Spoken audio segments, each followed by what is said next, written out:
Muito boa noite para você que está assistindo a gravação. Essa é uma live que foi gravada dia 23 de maio. Essa é uma live sobre homeopatia. A gente vai falar hoje sobre obstáculos à cura. Eu vou chamar o Eduardo, meu marido,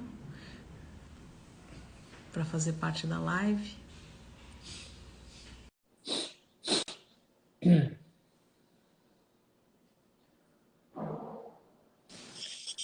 Aí. Então hoje a gente vai conversar sobre obstáculos à cura. Eu queria só um retorno de vocês. Fala um pouquinho, só para a gente ver como é que está o som. Pra eu saber se está com eco? Fala só. Não, eu tirei Não, o microfone. não, eu queria saber do pessoal se tá tudo bem o som. Vocês podem dar um retorno pra gente? Se o som tá legal, porque da outra vez ficou um pouquinho baixo a nossa live, né? Então, boa noite a todos. A gente vai aguardando aí a participação de vocês, me falando se tá tudo bem com o som do Eduardo. Som A e Nath já imagem falou aqui. que... Tá bom. Obrigado. Bom. Então, a gente vai começar conversando sobre doenças crônicas. Obrigada pelo retorno, gente. Obrigada. As doenças podem ser crônicas. Eu vou fazer um resumo mais curto, né? Boa noite, amado casal. Obrigada. Vitória. A gente vai dividir de uma forma mais simples. Existem umas subdivisões que a gente não precisaria trazer hoje, mas vamos abordar dessa forma, né? Então, as doenças podem ser agudas Obrigado, Rosa. ou crônicas. Agudas são aquelas que se resolvem rapidamente. E as crônicas são aquelas que demoram para resolver. E o que a gente observa é que as doenças crônicas, que são aquelas que a gente traz, né, comumente durante a consulta, elas precisam de um estímulo medicamentoso para a gente reassumir um novo equilíbrio. Então, se a gente quiser continuar a vida sem tomar medicação, a gente sabe que essa doença não vai atingir um novo equilíbrio se não houver esse estímulo medicamentoso. Mas existem alguns obstáculos que nos dificultam a chegar nessa cura, que vai ser o tema de hoje da nossa live. Então vamos primeiro conversar um pouquinho sobre cura? Você pode falar um pouquinho pra gente? A gente já entrou nesse assunto, mas acho que é sempre bom, né? Tá relembrando. A cura na homeopatia é a gente atingir o melhor da gente, né? Os mais altos. É o que o Hahnemann coloca com os mais altos fins, mas né, numa linguagem mais da gente mesmo, né? A gente conseguir atingir o potencial, né, o máximo possível aí, biológico. O biológico tem, né, depois tem uma certa queda, depois, principalmente depois dos 40, 50 anos, né, tem uma estabilidade e aí depois, por volta acho que dos 70, 80, né, tem uma certa queda. Mas o psíquico, o ideal é que continue se desenvolvendo cada vez mais, né?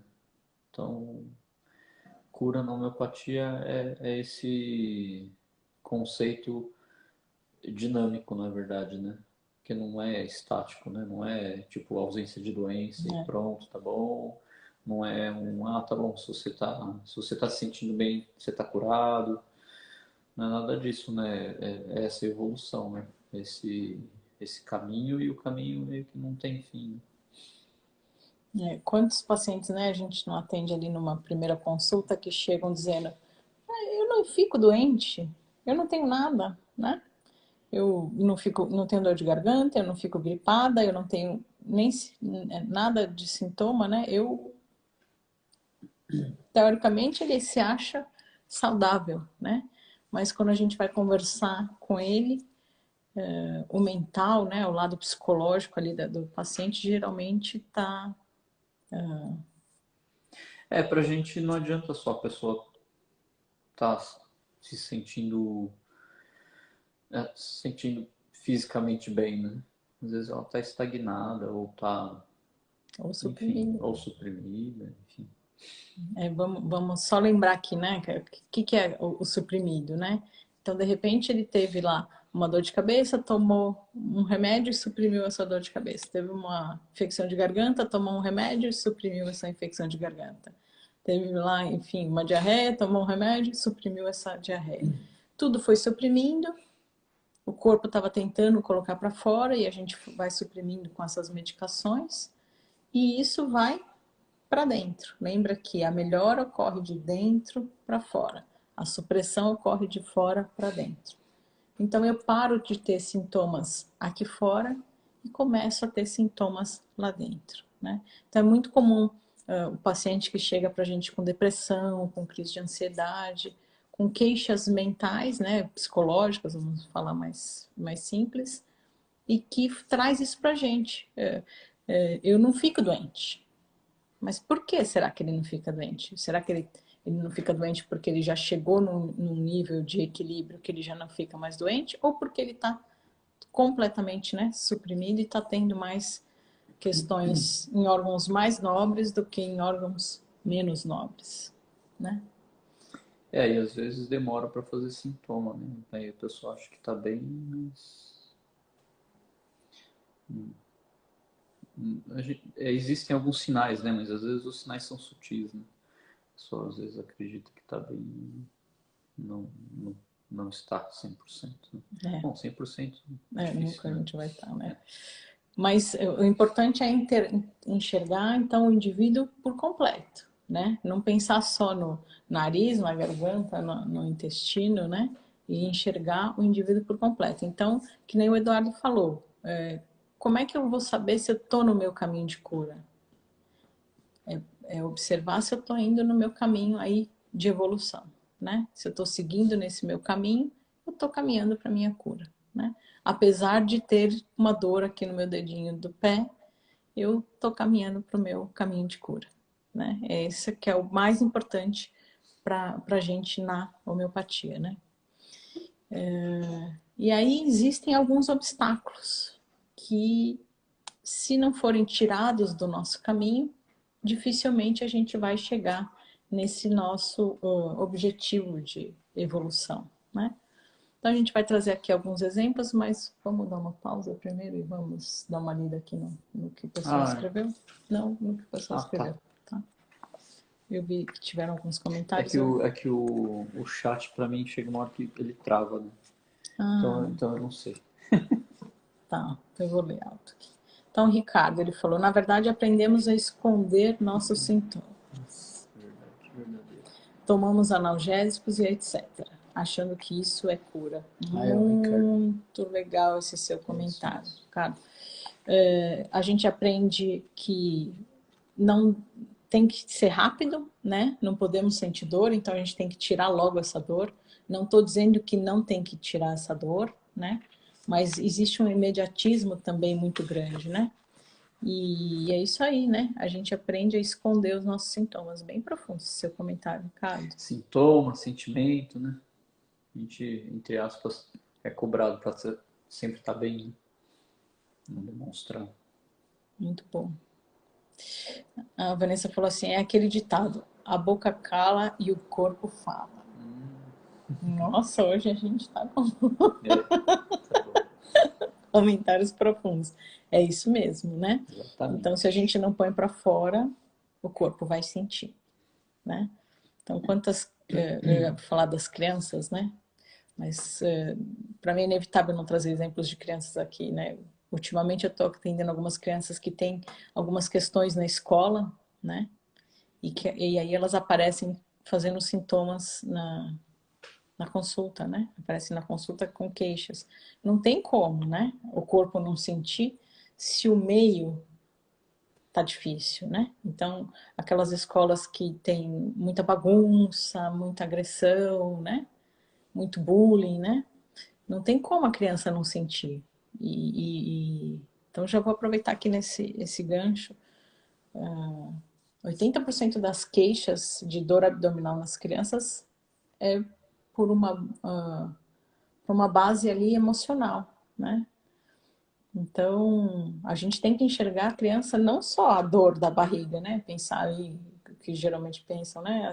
É um verme, é alguma coisa que comeu estragada. Não, a gente tem que enxergar a criança por completo, né? Mas tá bom, eu fugi um pouquinho, mas não fugi, Não né? fugiu, não. Porque tem tudo a ver, né, Tem com o tudo a tema, ver. né? Então, obrigado, Vanessa, pelo seu comentário. Boa noite, Rick. Deixa eu ver se teve alguma. Soares, Maíra. Mas... Exatamente. Existe uma cobrança para a gente ficar bem. É isso mesmo, né? Interessante, o pessoal está trazendo bastante isso hoje, hein? Vou aguardando o comentário de vocês. O Rick falou assim: dor, o Rick Barros. ela acontece para mostrar que tem algo errado. Isso aí. Perfeito. Então, os Ricardos estão elaborados hoje. Tão bem. Isso é muito importante esse comentário, né? Se eu estou tendo dor, alguma coisa está acontecendo. Então não adianta a gente ficar achando que é só a dor de garganta, gente. Não adianta a gente ficar achando que a gente só está tendo uma dor abdominal. Alguma coisa tem por trás disso. O corpo realmente fala, tá? Essa frase foi muito importante. Existe, a Maíra escreveu assim, existe uma cobrança para a gente ficar sem sintomas. Nem sempre bem, mas sem sintomas. Isso aí. Bem assim, quando aparece alguma coisa na pele, o pessoal já quer esconder, né? E isso é bem... Principalmente porque aparece, né? Pele é interessante como as pessoas toleram bem ter uma dor de cabeça, elas toleram bem ter uma dor de garganta, mas elas não toleram ter uma lesão de pele, né? Porque a pele aparece e as pessoas se importam muito hoje com o externo. Não que a estética não seja importante. Não que a estética não seja importante. Mas Obrigada. é o valor, né? É o valor que se dá, né? Eu acho que para a gente ter um externo bonito, antes o interno tem que estar. Tá bem, né? Tem que estar prioridade, bem. Né? Melhor que esteja tudo bem, né? Mas... Tá bom. Vamos... Hoje a gente tem falado que a gente quer que a live seja cada dia mais interativa. Mais interativa. Então a gente pede para vocês trazerem as dúvidas de vocês, né? Então eu vou fazer aquele resuminho dos primeiros 10 minutos que ficaram para os 15. Então a live é sobre homeopatia. A gente tem um tema central hoje que é obstáculos à cura, mas a ideia é que vocês tragam as dúvidas de vocês independente do tema. Então hoje a gente vai falar de obstáculos à cura enquanto vocês não nos trouxerem dúvidas. Mas a gente prefere focar nas dúvidas de vocês. E cada live a gente está querendo trazer um conteúdo mais difícil, né? Elaborado. Até porque o pessoal já se trata, uma boa parte, né? Já se trata há um tempo e tem feito perguntas mais elaboradas. O pessoal está trazendo pergunta mais elaborada, então hoje a gente veio com o órgão, não, né? Fica ao contrário, né? É uma pena. Japonês consegue, né? Japonês. Não, mentira, é brincadeira. Então, o órgão é o nosso livro de cabeceira. Eu brinco dizendo que o órgão é o nosso livro de cabeceira. Todo homeopata tem que ler o órgão 10.000 vezes na vida, porque cada momento ele vai achar importante um parágrafo. As questões vão surgindo, né? E aí as respostas a gente vai conseguindo entender, né? Depois com o tempo. Né? E aqui tem tudo. Hahnemann, quem escreveu, o Hahnemann é o pai da homeopatia, escreveu o órgão, e ele colocou tudo sobre a homeopatia. Todos os princípios estão aí. Aqui. Então, mesmo os pacientes, tem muita gente que se interessa, né? E acaba lendo, estudando homeopatia, então é um bom livro para estudo, né? E hoje a gente trouxe um parágrafo para começar a conversar sobre esse tema. E eu vou pedir pro... Não para de tocar? Então eu vou pedir para o Eduardo ler para a gente. Qual que é É o isso? 152. Não, desculpa. 252.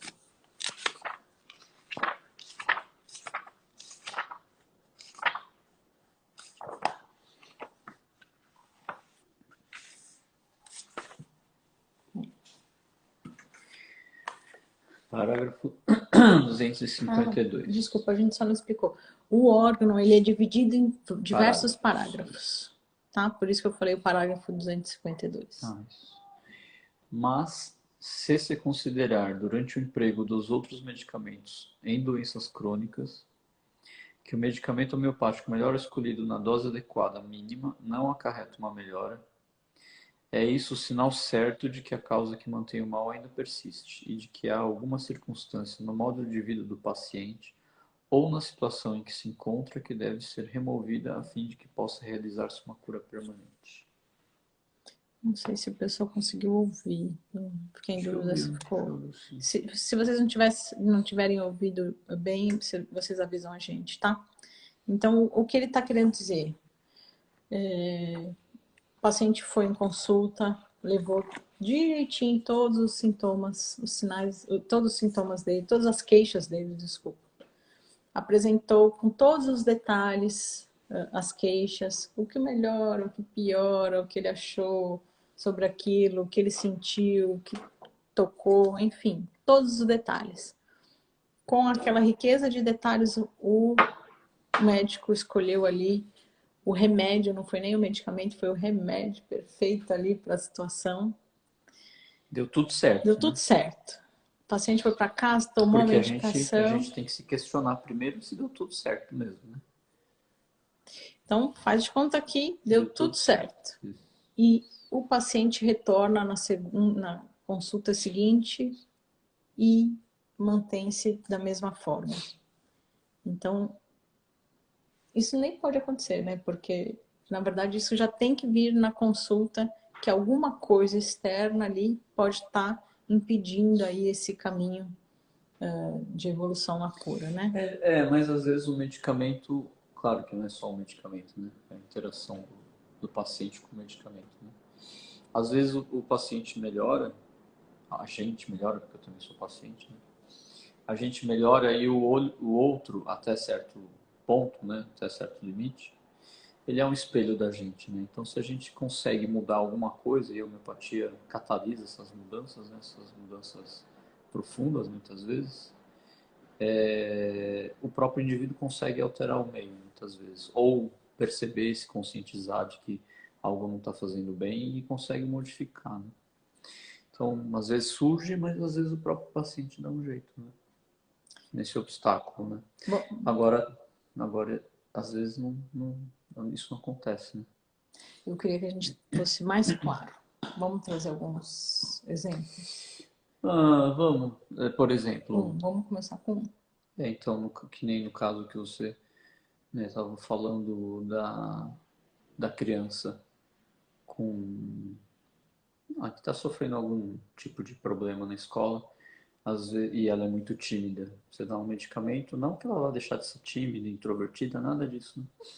Mas o medicamento homeopático às vezes tem uma ação que a gente até se surpreende, né? A criança às vezes ela consegue até se colocar de uma maneira que ela mesma dá um jeito, que é o ideal, né? De dentro para fora ela consegue uma dinâmica diferente de relacionamento com as pessoas, né? Com os colegas e já melhora, né? Então às vezes a gente não precisa nem fazer uma orientação, né? Assim, mais que seja um pouco mais incisiva, porque esse é o ideal, na verdade, e é a melhora mais estável, né? Quando a melhora vem de dentro para fora, né? Então o próprio paciente já se modifica, já enxerga o que não faz bem, ou ele consegue se posicionar, ou ele consegue se retirar, enfim, for mais saudável, né, para cada um. A gente pode fazer aí um paralelo com o adulto, com o chefe, né? Com o chefe abusivo, né? Então, aquela pessoa que já chega num ponto que ela começa a ter sintoma antes de ir para o trabalho, de tanto que ela sofre ali no serviço, né? Então, isso torna-se um obstáculo à melhora dela, né? Então, ela só de pensar... Quer falar alguma coisa? Não, acho que é isso mesmo. Acho que Só de pensar que ela vai para o trabalho, ela começa a ter suar frio, começa a ter dor de barriga, começa a ter dor de cabeça. Só de pensar em enfrentar essa pessoa no dia a dia, ela sente isso. Isso torna-se um obstáculo. até certo limite o indivíduo consegue, né? É claro que tem coisas que a gente vai falar hoje que a pessoa, por isso até que é um obstáculo, né? Que a pessoa é muito difícil dela conseguir vencer, né? Mas até, né, em alguns casos a própria pessoa consegue lidar, né, com o problema. Tudo é muito individual, né? Vai ter aquele indivíduo que vai conseguir enxergar que aquilo está fazendo mal para ele, vai se posicionar e na hora que ele muda, o chefe muda. Vai ter aquele indivíduo que vai enxergar e que percebe que não vai conseguir mudar a situação e vai sair do emprego. Que também é um caminho. E vai ter aquele indivíduo que vai passar a vida ali, né? E muitas vezes. Bom, a gente vai falar dos obstáculos à cura, acho que acho que vai ser vai ficar um pouco mais claro, né, a nossa explicação. Vamos dar outro exemplo? Podemos falar do rapaz que tem 35 anos e que ainda vive a mãe, né? Aquela mãe que é muito cuidadosa e ela sustenta ali o filho dentro de casa. O filho não cresce, né? Vamos falar assim. Mas é um reflexo ali da educação que existiu, né? Que ela acabou dando para essa criança, que virou um adulto mimado, e aí fica essa questão entre os dois, né? O filho que se sente injustiçado porque não enxerga o quanto a mãe está fazendo por ele, e a mãe que não consegue mudar ali aquele padrão familiar, acha que o filho deveria sair de casa, seguir o rumo, né? Mas não consegue mudar essa situação, né? Então, fala um pouquinho sobre essa... Então, os obstáculos à cura, a gente, né, por isso que a gente começou falando de cura, né? Então, para a gente, essa dinâmica, né? A saúde, ela tem esse conceito mais dinâmico. Então, e tem que ser individual, a gente já falou sobre isso, né? Saúde, para a gente, só um indivíduo pode exprimir, né? Que é o que uma fé explica para a gente. Então, são os mais altos fins do indivíduo, não é um ideal genérico, não é nada disso. Então, na verdade, tudo que tire e retire ou diminua muito a possibilidade do indivíduo ser ele mesmo, né, acaba prejudicando muito esse caminho, né, que a pessoa tem o potencial, mas fica não, muitas vezes impedido ou pelo menos muito dificultado nesse esse caminho, né, de atingir os mais altos fins ou seu potencial máximo, né? E aí um dos desvios desse caminhos realmente a educação, né? Se a educação ela é muito equivocada, né? É claro que existe a resiliência, né? Enfim, o indivíduo pode vir ali com uma resistência muito grande ao meio e ele pode ficar saudável apesar do meio, né? Mas a grande maioria de nós não é assim, né? Então, o que acaba acontecendo é que uma educação muito equivocada acaba prejudicando muito o indivíduo de conseguir atingir, né, o potencial máximo dele, né? Então, é esse exemplo, né, que a gente estava dando. Um deles, né? Daqui a pouco a gente volta, vamos parar um pouquinho de novo? Ah. Então, o Ricardo falou assim, como é importante, estou com o nódulo, fez uma ultrassonografia e estava com dor na garganta. Descobriu hoje como a dor foi importante. Então ele tinha uma dor na garganta, né? Se a gente ficasse só na dor da E garganta, tirando a dor, né? só tirando a dor, É. se não enxergasse ali, né, o indivíduo como um todo, não teria descoberto ali, né, que E tinha uma depois a gente questão. precisa conversar. Tá. Depois me escreve aí, cara. Tá. A Andrea fala, medica-se o físico, o efeito, mas não trata-se a adaptação ao meio ambiente, o invisível, o emocional. É isso aí. Então acaba medicando o que está aparente, né? E esquecendo o que está aí por trás desse conteúdo, né? Que está aparecendo. Lourdes fala assim, exame é importante na homeopatia? Ela afirma, mas talvez seja uma dúvida, né? Ah, eu acho que é um pouquinho menos importante do que na graduação a gente aprende que o exame complementar, né, que ele vem aí para... Na verdade, existe um pedido exagerado, né, até dentro do raciocínio clínico alopático, existe aí às vezes pede-se exame sem uma hipótese diagnóstica mais ajustada, assim. Então, mas o homeopata ainda tem um valor um pouquinho menor, mas a gente tem que fazer diagnóstico clínico, a gente tem que saber o que está acontecendo, saber prognóstico. Enfim, o exame clínico tem que ser solicitado sempre que necessário, né? A gente só vai precisar de menos porque, como o raciocínio ele é menos mecanicista, ele também é mecanicista, né? Ele engloba o raciocínio mecanicista. Então ele vai ser, a gente acaba solicitando menos exames, né? Acho que é só isso.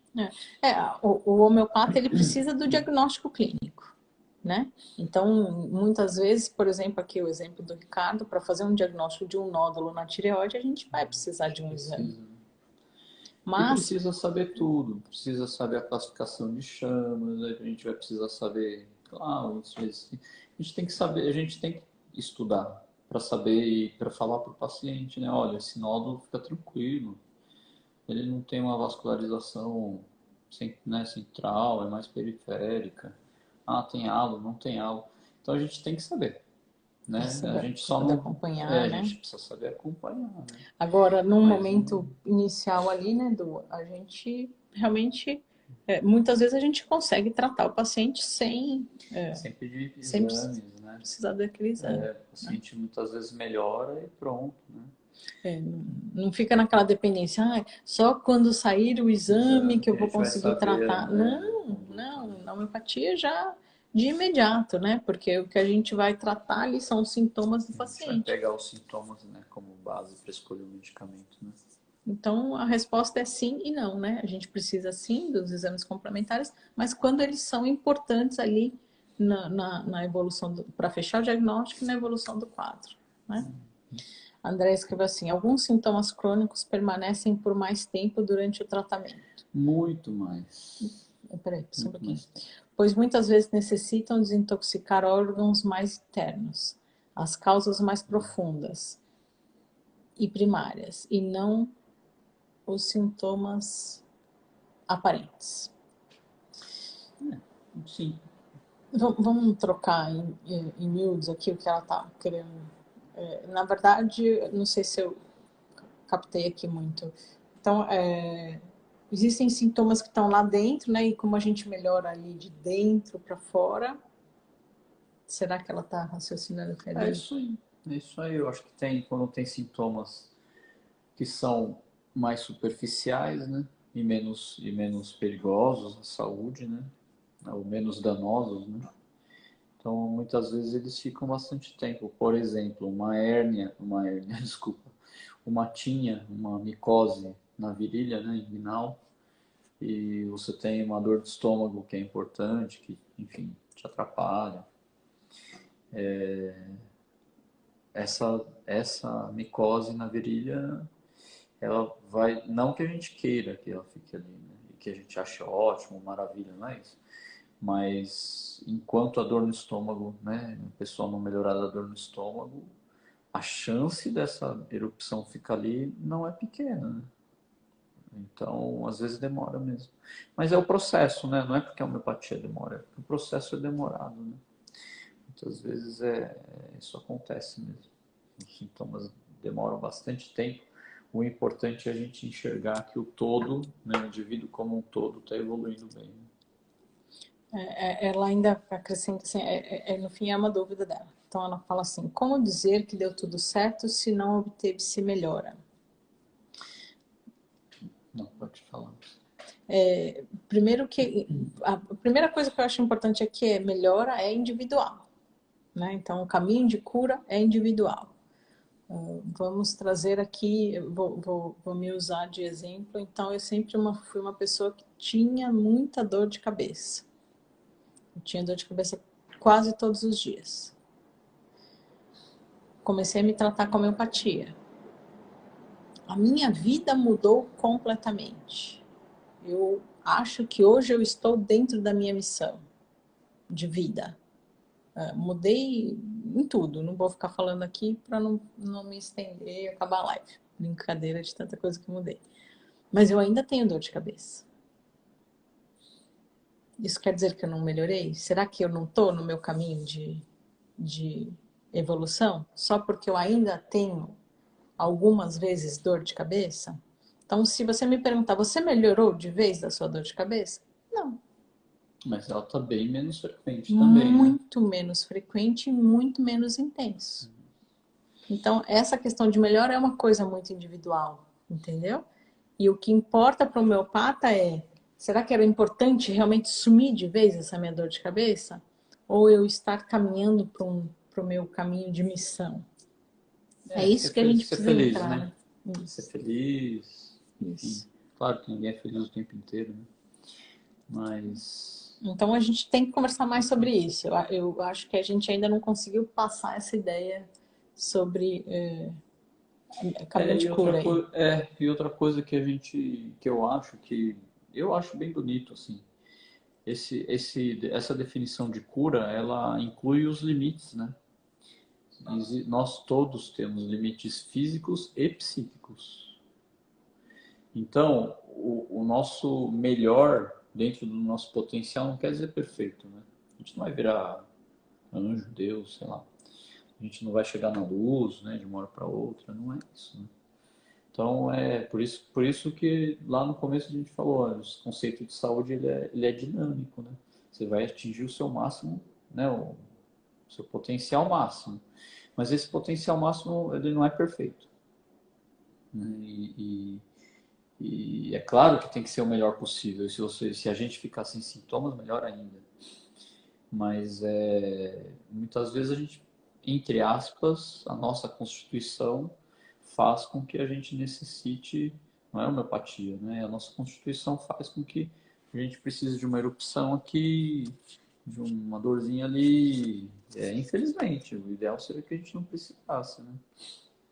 Principalmente para sinalizar, né, Du? A gente Principalmente precisa disso. é o que o Rick Barros falou, né? Ai, nossa, sem querer eu tinha apaguei todos. Mas voltei. A Vanessa falou assim: eu era bem quieta quando eu era criança. Até que comecei o tratamento com homeopatia e não parei mais de falar. Então a gente observa realmente esse relato da Vanessa é bem importante, né?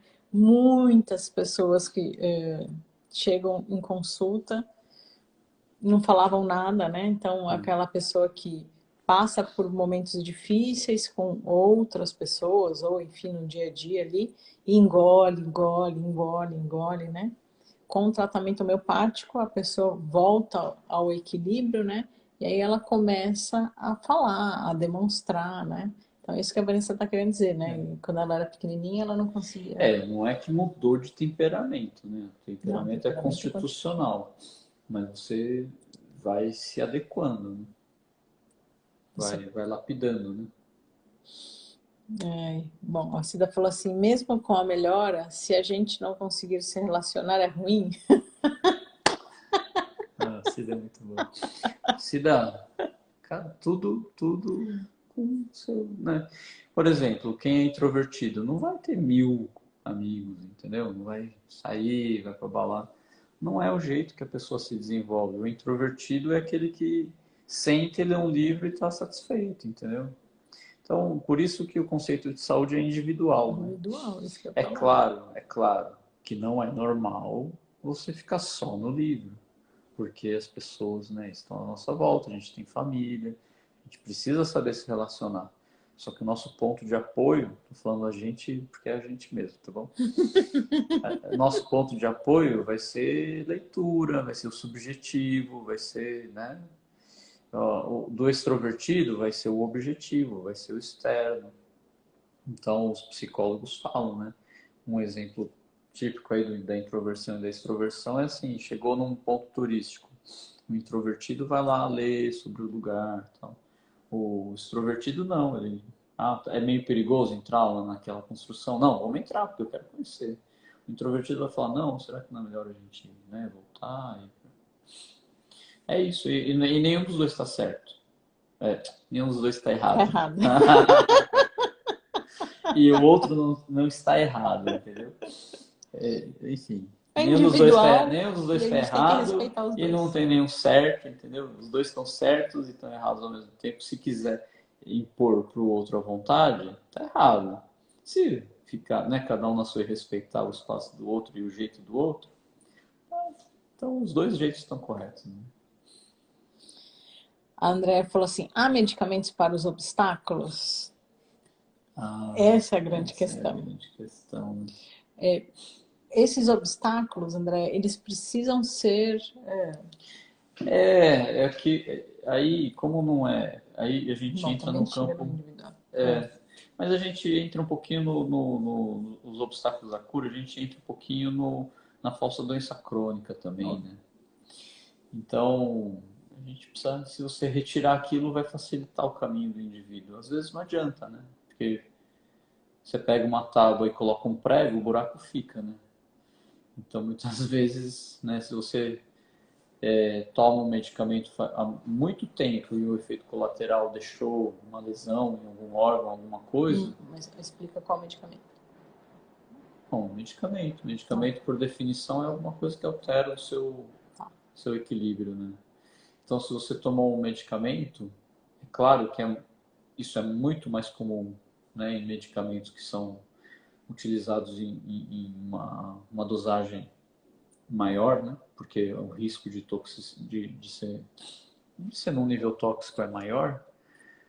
Se deixou uma lesão, uma enfermidade ali, né, deixou uma lesão no órgão, isso levou a uma enfermidade, você criou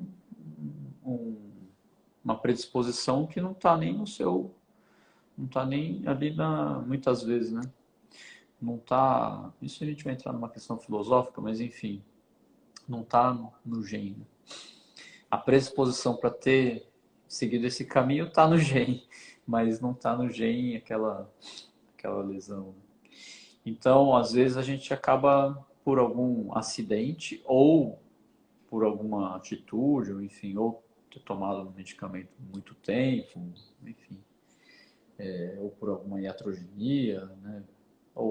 Ou acidente, ou incidente, a gente pode ter um obstáculo, né? A cura, porque isso acaba desviando, tudo que acaba tirando nossa individualidade, né? Acaba sendo um obstáculo. Então, na nossa visão, pelo menos, toda vez que você toma um medicamento que não é individualizado, isso de certa maneira é um obstáculo à cura, né? Não é impossível a cura, mas dificulta. Porque se você está tomando um medicamento que serve para João, ou é indicado, né? Não é que serve, mas é indicado para João, José, Maria, Pedro, Otávio, Carlos, né? Então, você está saindo um pouquinho né, do seu. E na tentativa de enquadrar demais, né, o indivíduo, isso é nocivo, né? Então, um dos obstáculos à cura é essa hipermedicalização, né? Tomar medicamento demais, muitos ou por muito tempo, né? Isso acaba tirando a individualidade, né? Se a pessoa está triste, vai lá e toma um antidepressivo, mas tem motivo para estar triste, né? Aí acaba não. não evoluindo para... Acaba não resolvendo o problema, né? né? A Maíra escreveu assim: eu tive crise de ansiedade quando tive um chefe abusivo. Tratei na homeopatia e quando saí do trabalho nunca mais tive crise. Então, o legal também da homeopatia é que ela vai te estimular a ver o que te faz bem e o que te faz mal. Então, muitas vezes a pessoa tem crise de ansiedade e ela não se dá conta do que está ali por trás, né? Ela sabe que ela está com uma crise de ansiedade, mas não para se observar. Então, a homeopatia ela te convida a se observar, a identificar ali o que está te... Desde a anamnese, né? Que a gente fica perguntando, né? Até o medicamento, né? Então, é um estímulo, né, que a homeopatia te convida a fazer, né, a ter esse questionamento, né, e começar a enxergar. Então, alguns vão seguir esse caminho da Maíra, né, vão sair do trabalho, outros vão saber enfrentar melhor aí a situação, né, cada um vai seguir o seu caminho de forma individual, né. Muito obrigada. Andréia falou, entender a lógica do funcionamento equilibrado do organismo como um todo é maravilhoso. Obrigada. Legal. O Ricardo falou ok para algum comentário, né? Exemplos de equívocos na educação. Ixi, Nossa! Maria, quem sabe mais é ela, é coordenadora pedagógica. Fala você. Brincadeira. Eu acho que esse excesso de mimo, né, André? Vamos trazer para um exemplo Os dois extremos, né? do dia a dia aqui das crianças hiperativas, né? Então tem aquela criança que realmente é hiperativa e tem aquela criança que é sem limite. Então, na hora que a gente muda ali a educação dessa criança sem limite, a gente percebe que ela não é hiperativa, ela só estava sem limites, né? Aqui é um exemplo aí de... Se a gente for entrar num campo aí da história da pedagogia e mais filosófica, eu acho que toda educação que retira, né, o poder do indivíduo de ser ele mesmo, que seria o extremo da conteudista, né, que já está ultrapassada, mas enfim, se pratica ainda hoje em dia. Se for no extremo, né, do conteudismo, você está formando meio que um robozinho, né, dando informação, mas você não ensina o indivíduo a construir, né, o próprio saber, né, e não estimula o indivíduo para ser ele mesmo, né. Então, eu acho que é isso, né? Acho que a história da educação nos mostra o problema que a gente está defasado, né? Ao mesmo tempo, liberdade demais sem disciplina, né? Que, né, a gente está cansado de ver exemplos aí, com essa falta de limite também não auxilia, né? Então, os dois extremos aí complicam bem a educação, né? O pessoal muitas vezes confunde, ela pode falar melhor que a gente, mas o pessoal às vezes confunde a construção de um saber individual com uma falta de disciplina e falta de limite. Então, os dois extremos, né? Os dois extremos acho que acabam atrapalhando o indivíduo. Acho que a gente precisa também dar regras, né? Não é a ausência de regras que vai fazer um indivíduo melhor cidadão e melhor ser humano, né? A natureza tem regras e tem leis, né? Então, acho que a gente precisa enxergar isso e ao mesmo tempo não ser opressivo demais, né? A educação. Acho que é o caminho do meio, né? Como falta um minuto para as 10, eu vou ler os comentários e a gente... Tá bom. Tá? A maioria escreveu assim, eu acho muito bonito como a homeopatia trata o indivíduo um a um. Eu acho muito bonito também e gostaria que isso chegasse a muitas pessoas, né? Obrigada. A Fátima falou boa noite. A André falou, eu entendi, vocês explicaram muito bem. Obrigada, André. A gente explicou muito bem o que você já sabia e teria falado melhor. Tá bom, obrigado. A Nath falou assim, a dor de cabeça deixa muito claro que essas mudanças na vida fazem ela melhorar... Peraí. A dor de cabeça deixa muito claro que essas mudanças na vida fazem ela melhorar ou piorar. Não captei do Eu acho que a dor de cabeça serve como um sinal, né? sinal. Tá. É isso mesmo, né? Tudo que a família Ueta falar, é quase tudo, né? até hoje, pelo menos, tudo a gente assina embaixo, né? A Maíra falou, Tá bom. é muito bonito mesmo, obrigada, boa noite, boa noite. Cuido dos meus 4 filhos com homeopatia. Eita. Aí Legal. Sim, aí sim. Lourdes escreveu assim, eu melhorei muito das dores de cabeça graças à homeopatia. É isso aí.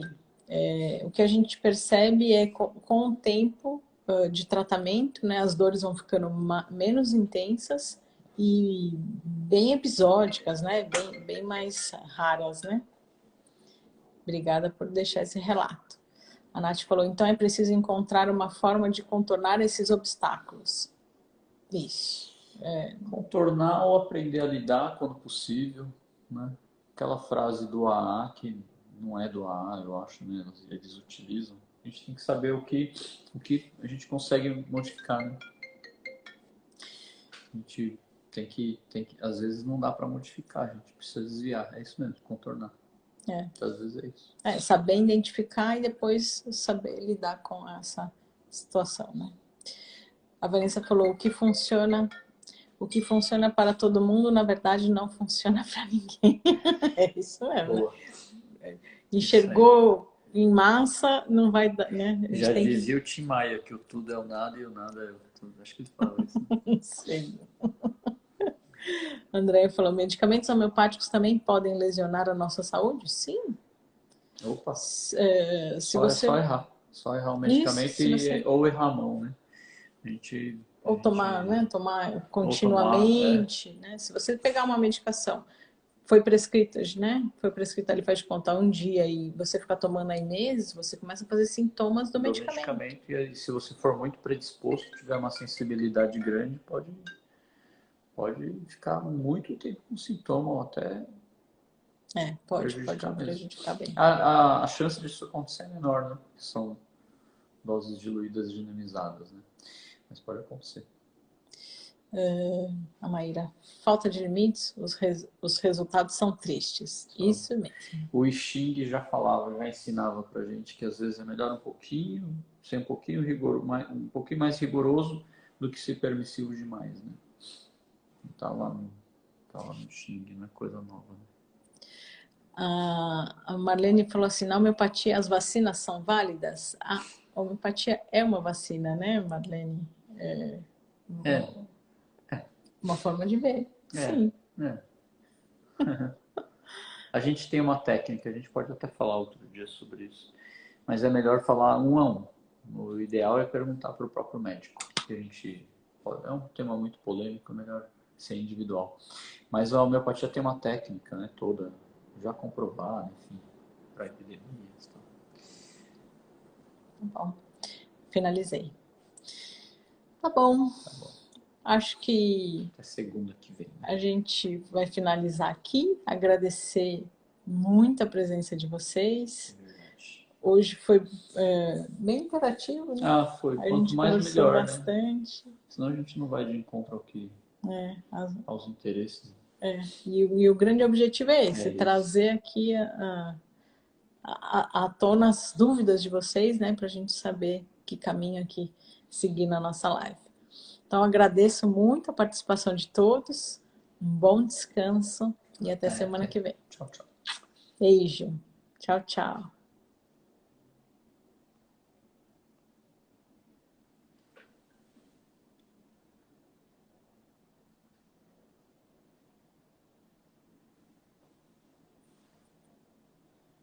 Puxa, agora aparecendo várias dúvidas aqui. O pessoal, tudo bem sair, eu só vou ler para a gente deixar para a próxima live, tá?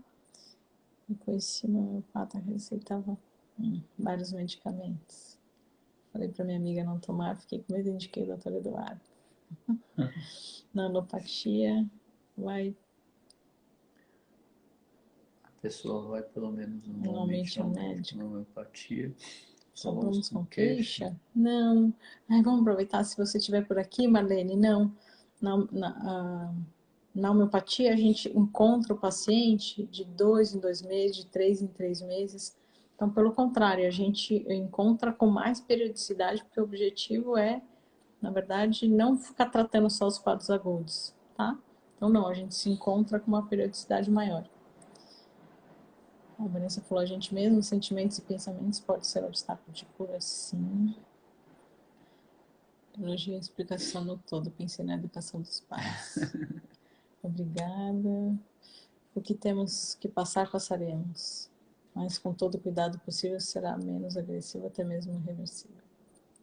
Boa noite, abraço, muito obrigada, May, muito obrigada, queridos médicos, boa noite para vocês, obrigada, boa noite, boa noite, boa noite, Deus abençoe, obrigada. Gente, obrigada, viu? Bom descanso, beijo.